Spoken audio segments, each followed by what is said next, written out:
Hello guys, চলে এসেছি আর খেলার খবর চ্যানেলে বিগ আপডেট নিয়ে। তো চলো বন্ধুরা, খুব গুরুত্বপূর্ণ আপডেট নিয়ে চলে এসেছি। ফুল ভিডিওটা দেখতে থাকো, স্কিপ করবে না। স্কিপ করলে কিন্তু ভিডিওর মধ্যে অনেক কিছু মিস করবে। এবং এই খেলার খবর চ্যানেলে যারা নতুন আছে অবশ্যই খেলার খবর চ্যানেলটা সাবস্ক্রাইব করে পাশে থাকা ব্ল্যাক ঘন্টাটাকে ঢং করে বাজিয়ে দাও। বেশি বেশি লাইক এবং কমেন্ট করে দাও, যাতে মোটিভেট হয়ে তোমাদের এই খেলার খবর চ্যানেলে এই ফার্স্ট আপডেট দিতে পারি। তো চলো বন্ধুরা, ফার্স্ট যে আপডেটটা নিয়ে কথা হলো, খুব গুরুত্বপূর্ণ আপডেট তোমাদের শেয়ার করতে চলেছি ভিডিওর মধ্যে। তো ফার্স্ট আপডেটটাই হচ্ছে এমবিএসজি শিবির কিন্তু আরও এক দুর্দান্ত বিদেশি প্লেয়ার কিন্তু টার্গেট করেছিল। সেই টার্গেটটা পুরোপুরি সই কমপ্লিট করলো বললেই চলে, মানে তাকে ওয়েলকাম জানালো এমবিএসজি শিবিরে। তো বেসিক্যালি প্লেয়ারটা আর কেউ নয়, পাঞ্জাব এফসি শিবিরের প্লেয়ার সামির জিলকোভিচ। এই প্লেয়ারটাকে কিন্তু মোহনবাগান একটা বড় ব্যবধানে সই কমপ্লিট করলো, এর সঙ্গে বড় ব্যবধানে সই করালো। তো বেসিক্যালি সেই 2 থেকে 3 বছরের চুক্তিতেই কিন্তু এই প্লেয়ারকে, অ্যাটাকিং মিডফিল্ডের প্লেয়ারকে কিন্তু সই করিয়ে নিল।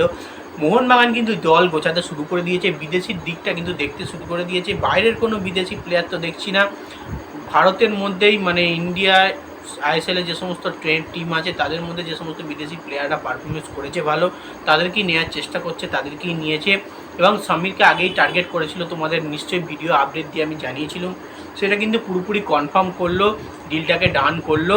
এবং সমীরকে কিন্তু এবার আমরা মোহনবাগানের জার্সি গায়ে খেলতে দেখতে পাবো। আমরা দেখে এসেছি পাঞ্জাবের বিরুদ্ধে প্রচুর পরিমাণে, পাঞ্জাবের হয়ে প্রচুর পরিমাণে ভালো পারফরমেন্স করেছে এই সমীর। অসাধারণ পারফরমেন্স দিয়েছে, গোল করেছে, গোল করাতেও পারে।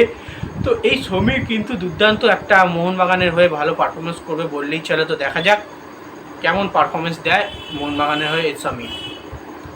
তো যাই হোক বন্ধুরা, এবার নেক্সট যে আপডেটটা নিয়ে কথা বলবো, খুব গুরুত্বপূর্ণ আপডেট। সেটা হচ্ছে এমবিএসজি শিবিরের প্লেয়ার টম অ্যালডারেটকে নিয়ে। এমবিএসজি শিবিরের প্লেয়ার টম অ্যালডারেটকে কিন্তু অফিসিয়ালিভাবে থ্যাংক ইউ জানালো।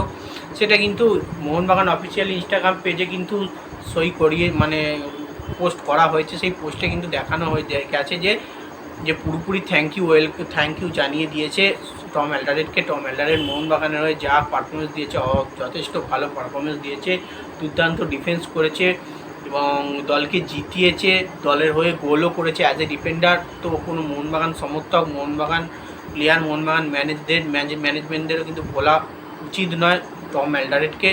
টম অ্যালডারেট কিন্তু দলের জন্য অনেক যথেষ্ট ভালো পারফরমেন্স দিয়ে গেছে, খেটেছে। তো যাই হোক, দেখা যাক টম অ্যালডারেট মোহনবাগান ছেড়ে গেল ভারতের কোনো টিমে যোগদান করে, আইএসএলেই থাকে নাকি নিজের দেশে চলে যায়, ওখানে গিয়ে কোনো ক্লাবে জয়েন করে, সেটাই হচ্ছে দেখার। তো যাই হোক বন্ধুরা, এবার নেক্সট যে আপডেটটা নিয়ে কথা বলবো, খুব গুরুত্বপূর্ণ আপডেট। সেটা হচ্ছে তোমাদের সঙ্গে আপডেট মানে কথা বলতে চলেছি। সেটা হচ্ছে ইবিএফসি শিবিরের কর্মকর্তা দেবব্রত সরকারকে নিয়ে। তো ইবিএফসি শিবিরের কর্মকর্তা দেবব্রত সরকারকে নিয়ে যে কথাটা বলবো সেটা হচ্ছে, দেবব্রত সরকার কিন্তু একটা বড় সিদ্ধান্ত নিয়েছে। তিনি কিন্তু বলেছে ইস্টবেঙ্গল থেকে প্রচুর পরিমাণে প্লেয়ার্স কিন্তু বেরিয়ে চলে যাচ্ছে, অন্যান্য দল কিনে নিচ্ছে, মোহনবাগান বেসিক্যালি মোহনবাগান কিনছে। সে দিকটা পুরোপুরি বন্ধ করার জন্য কিন্তু তিনি বলল প্রতিটা প্লেয়ারের সঙ্গে যে সমস্ত ভালো ইস্টবেঙ্গলের প্লেয়ার আছে, চ্যাম্পিয়ন প্লেয়ার আছে, তাদের সঙ্গে কিন্তু পুরোপুরি চুক্তি বাড়িয়ে নিতে হবে এবং চুক্তি বাড়িয়ে নিয়ে দলের সঙ্গে রেখে দিতে হবে, যাতে না অন্য কোনো টিম টার্গেট করে দলের কনফার্ম করতে পারে। বেসিক্যালি ওদের বিদেশি প্লেয়ারদের উপর এবং ভালো যে সমস্ত ইন্ডিয়ান প্লেয়ার আছে, আনোয়ার আলী থেকে শুরু করে এনমান, রাহুল কেপি, এই এনমান, রাকিব, তার সঙ্গে বিপিন সিং, এই সমস্ত প্লেয়ারদের, এবং বিদেশি হিসেবে মোহাম্মদ রাশিদ, মিগুয়েল, এজেজারি এবং কেভিন সিভিলি, এই সমস্ত প্লেয়ারদের কিন্তু তিনি একটা চুক্তি বাড়ানোর কথাবার্তা চালাচ্ছেন। তো যাই হোক, এবার নেক্সট এবং লাস্ট আপডেট যেটা নিয়ে কথা বলবো, তোমরা নিশ্চয়ই জানো কালকে থেকে বিশ্বকাপ স্টার্ট হয়ে গেছে, রাত্রির থেকে।